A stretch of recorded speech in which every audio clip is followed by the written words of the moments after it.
दोस्तों वैसे तो एक्सरे डिटेक्शन और गामा रे डिटेक्शन कोई बड़ी बात नहीं है आज की टेक्नोलॉजी के लिए, लेकिन कहीं ना कहीं स्टीफन हॉकिंग्स को इस चीज पे डाउट था, क्योंकि उन्होंने बोला कि अगर एक्सरेज और गामा रेज डिटेक्ट हो जाती हैं तो मुझे नोबेल प्राइज मिल जाएगा। लेकिन वो किस एक्सरे और किस गामा रे की बात कर रहे थे, सोर्स क्या उस एक्सरे और गामा रे का, आज अपन वही एक्सप्लोर करने वाले हैं कि उनने ऐसा क्यों कहा। दोस्तों मैं हूं तुम्हारा mentor friend Manish Purohit, I am a former ISRO scientist, और आज का अपना मुद्दा है कि क्यों मुश्किल है एक्सरे को डिटेक्ट करना, जो कि स्टीफन हॉकिंग्स बात कर रहे हैं। दोस्तों स्टीफन हॉकिंग्स का नाम आते ही सबसे पहले दिमाग में आता है ब्लैक होल। ब्लैक होल एक ऐसी मिस्टीरियस जगह है जहां पे फिजिक्स के भी काफी लॉज जो है वो डगमगा जाते हैं, जिसके बारे में बातें सदियों पुरानी हैं। न्यूटन की मैकेनिक्स भी लगी है, रिलेटिविटी भी आई है, और प्रेजेंट डे टेक्नोलॉजी तो एकदम भरपूर उसके ऊपर फिदा है। रेदर 2020 का नोबेल प्राइज भी ब्लैक होल के फील्ड को ही मिला है फिजिक्स में। ब्लैक होल दोस्तों अगर सिंपल टर्म्स में समझना चाहें तो कुछ ऐसा है, अर्थ से अगर मुझे बाहर जाना है जिससे कि अर्थ मुझे वापस न खींच ले, तो मेरी स्पीड होनी चाहिए 11.2 किलोमीटर पर सेकेंड एस्केप वेलोसिटी। मान लो अर्थ सूरज के जैसा है, उतना ही बड़ा, उतना ही मास वाला, तो मेरी स्पीड होनी चाहिए 618 किलोमीटर पर सेकेंड, तो मैं सूरज के भी ग्रेविटी के पुल के बाहर चला जाऊंगा। ऐसे ही जब मैं मास बढ़ाता जाऊं तो एक इवेंचुअली एक ऐसी सिचुएशन आएगी कि वो जो प्लेनेट या स्टार कुछ भी बोलो, उसकी एस्केप वेलोसिटी इतनी बढ़ जाएगी कि अगर आप स्पीड ऑफ लाइट से भी जा रहे हो तो भी आप उसको छोड़ के बाहर नहीं जा सकते, और आपको ब्लैक होल मिल जाता है। बहुत बार बच्चे पूछते हैं कि अगर फोटोन मासलेस है तो उस पर ग्रेविटी काम कैसे करती है। यहां पे जब अपन ग्रेविटी की बात करते हैं ना दोस्तों, तो अपन Gm1m2 अपन आर स्क्वायर की बात नहीं करते हैं जब अपन फोटोन की बात कर रहे हैं। मेरे को पता है अपन जब क्वेश्चन सोल्व करते हैं ना स्कूल्स में, तब अपन जब फॉर्मूला लगाते हैं तो F = Gm1m2 अपन R square, kinetic energy half mv square, mgh potential energy, इनसे सोल्व करते हैं।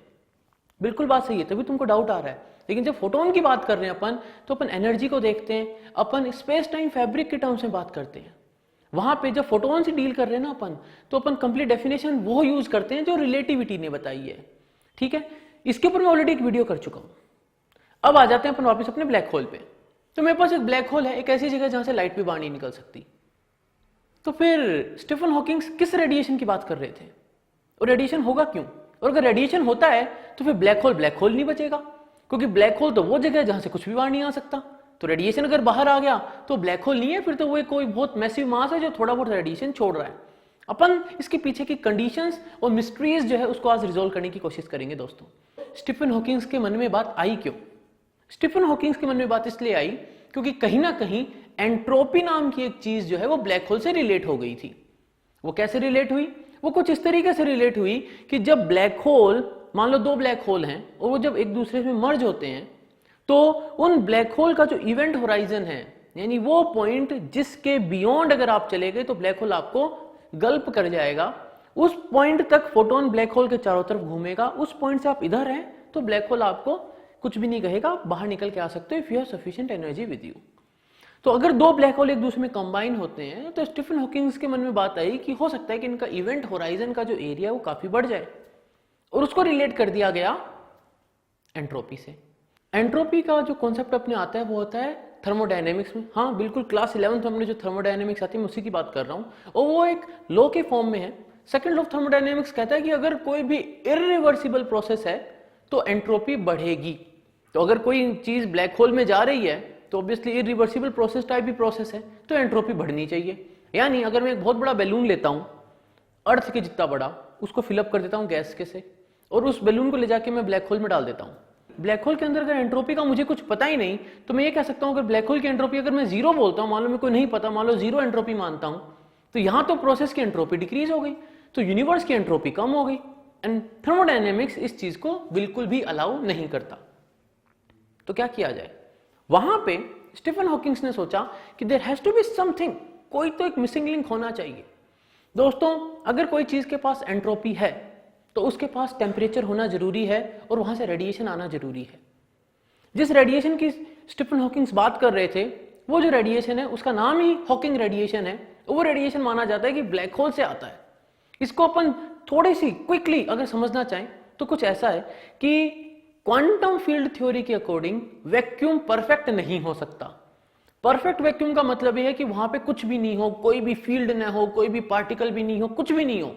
लेकिन क्वांटम फील्ड थ्योरी कहती है कि अगर ऐसी कोई जगह एग्जिस्ट कर गई जहां पे कोई भी पार्टिकल नहीं हो, कोई भी फील्ड नहीं हो, तो अनसर्टेनिटी प्रिंसिपल का क्या करोगे? बिल्कुल क्लास 11th अनसर्टेनिटी प्रिंसिपल कहता है भाई change in energy, uncertainty in energy, uncertainty in time, उस पर एक लिमिट है, पोजीशन मोमेंटम पे एक लिमिट है।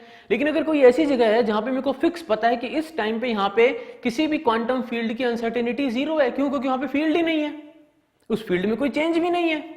तो अगर सब कुछ जीरो है तो अनसर्टेनिटी प्रिंसिपल तो फेल हो गया।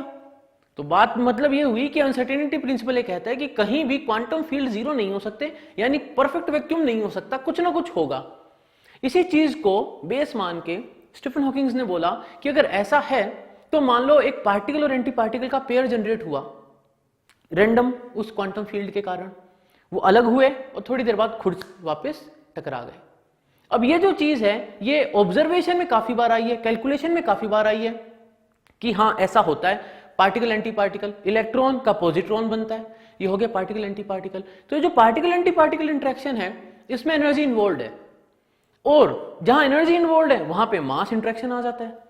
तो स्टीफन हॉकिंग्स ने कुछ ऐसा बोला कि मान लो ब्लैक होल जो है उसका जो इवेंट होराइजन है उसके आजू बाजू ऐसा कोई इंटरेक्शन हो रहा है, पार्टिकल एंटी पार्टिकल पेयर बन रहा है। हो सकता है दोनों के दोनों ब्लैक होल के अंदर चले जाएं, डजंट मैटर, कोई फर्क नहीं पड़ता। हो सकता है दोनों बाहर रह जाएं, इट्स ओके। उस केस में क्या होगा कि एक अंदर चला जाए और एक बाहर आ जाए। अब जब पार्टिकल एंटी पार्टिकल की बात करते हैं तो जब एनर्जी का असाइन करते हैं ना वैल्यू, तो अगर जीरो से चालू होकर वापस जीरो होना है तो एक को पॉजिटिव और एक को नेगेटिव देना पड़ेगा। तो मान लो कि अगर नेगेटिव वाला अंदर चला गया, पॉजिटिव वाला बाहर आ गया, पॉजिटिव पार्टिकल को तो मैंने ऑब्जर्व कर लिया, नेगेटिव पार्टिकल जो है अगर वो मास को कंट्रीब्यूट करेगा तो वहां पे नेगेटिव मास आएगा। वो जो नेगेटिव मास आएगा वो ब्लैक होल को छोटा कर देगा क्योंकि उसके मास को रिड्यूस करने लग जाएगा, और इवेंचुअली 10⁻67 या 10⁻100 ईयर्स के टाइम में जो ब्लैक होल है वो धीरे धीरे इवेपोरेट हो जाएगा। लेकिन बात थोड़ी अटपटी सी, क्योंकि कुछ चीजें ऐसी हैं जो मिस्टीरियस सी हैं कि कैसे होगा, क्यों? क्योंकि तो 50-50 चांस है, हो सकता है नेगेटिव बाहर रह जाए, पॉजिटिव अंदर चला जाए। व्हाट अबाउट द पार्टिकल जो इवेंट होराइजन से थोड़ा दूर है, उस केस में क्या होगा? And how you are going to make sure कि वो पार्टिकल डिटेक्ट हो? तो यही तो स्टीफन हॉकिंग्स ने बोला कि अगर जो पार्टिकल एक अंदर गया और दूसरा जो बाहर आया वो डिटेक्ट हो जाए, वो रेडिएशन की फॉर्म में डिटेक्ट हो जाए, तो मैं ये कह सकता हूं कि हाँ ब्लैक होल जो है वो इवेपोरेट हो रहे हैं। तो प्रॉब्लम क्या है दोस्तों? उनने ये क्यों बोला कि अगर वो डिटेक्ट हो जाए तो मुझे नोबेल मिल जाएगा? उनको डिटेक्ट करने में प्रॉब्लम क्या है? प्रॉब्लम ये है कि अगर एक मैं ब्लैक होल मान लो 2.5 टाइम्स द साइज ऑफ सन, उस पर्टिकुलर ब्लैक होल का टेम्परेचर होगा नैनो केल्विन में। यानी अगर उस ब्लैक होल से कोई रेडिएशन मुझे मिल रहा है थर्मोडायनेमिक्स के अकॉर्डिंग, तो वो नैनो केल्विन टेम्परेचर का रेडिएशन होगा, जहां की जो पूरा अपना कॉस्मिक बैकग्राउंड है उसमें जो रेडिएशन मुझे मिलता है वो कुछ केल्विन में। तो अगर मैं इसको कंपेयर करूं तो अभी जो कंपटीशन हो रहा है, यानी मेरा एक डिटेक्टर लगा हुआ है जो उस रेडिएशन को पढ़ना चाह रहा है, तो एक रेडिएशन तो मुझे मिल रहा है जो माइक्रोवेव बैकग्राउंड का है, वो है कुछ केल्विन में, 2.3 केल्विन में, और एक उसके साथ रेडिएशन आ रहा है जो नैनो केल्विन में। यानी दो कंपीट कर रहे हैं लोग, एक इंसान जो है वो बहुत कमजोर है, दूसरा इंसान जो है वो हल्क है। तो किसको फील कर पाएंगे अपन? ऑब्वियसली जो हल्क है। अगर मैं कंपेयर करूं तो 100 मिलियन टाइम्स ज्यादा स्ट्रॉन्ग रेडिएशन है कॉस्मिक बैकग्राउंड का। यानी अगर मुझे हॉकिंग रेडिएशन को डिटेक्ट करना है तो मेरे को 4 महीने तक लगातार अगर मैं उस रेडिएशन को एब्जॉर्ब करता रहूं जो ब्लैक होल से आ रहा है, if in case we are able to detect it, और 4 महीने तक लगातार मैं उसको अपने डिटेक्टर पे एब्जॉर्ब करता रहूं 4 महीने तक, तो जितनी एनर्जी मुझे मिलेगी वो एनर्जी इक्वल होगी बिग बैंग से निकले हुए एक फोटोन की एनर्जी के बराबर। इसीलिए उन्होंने कहा कि अगर कभी डिटेक्ट हो गया तो मुझे नोबेल मिल जाएगा। तो दोस्तों ये थी एक छोटी सी कहानी, हॉकिंग रेडिएशन, स्टीफन हॉकिंग का सपना to get a Nobel prize और ब्लैक होल के बारे में। अगर पसंद आई हो तो लाइक करो, शेयर करो, सब्सक्राइब करो, बेल आइकन जरूर दबा देना, खुद भी देखो, अपने फ्रेंड सर्कल में भी इसको खूब फैलाओ। मिलेंगे अगले वीडियो में दोस्तों, तब तक के लिए जय हिंद।